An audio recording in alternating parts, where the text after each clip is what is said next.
Noong 1872, ipinabitay ang tatlong pari na tinatawag na Gomburza. Ang pangyayaring ito ay nagbigay inspirasyon sa mga Pilipino. Si Jose Rizal ay nagsulat ng mga aklat na nagmulat sa mga Pilipino. Pinakita niya ang pag-aabuso ng mga Espanyol.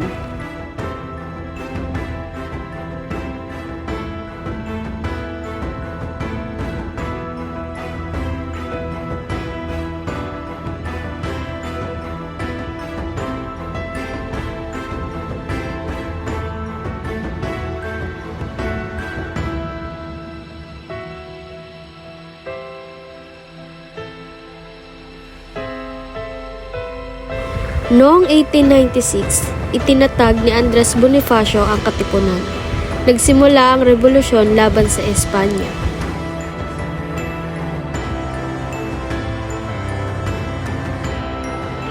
Noong Hunyo 12, 1898, idineklara ni Emilio Aguinaldo ang kalayaan ng Pilipinas. Ngunit hindi pa rito nagtapos ang laban.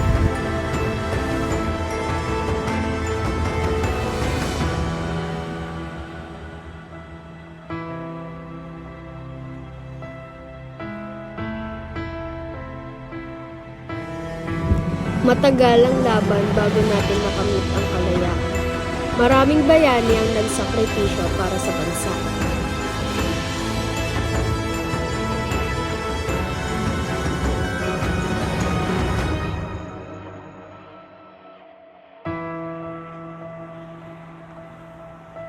Hindi naging madali ang pagkuha ng ating kalayaan.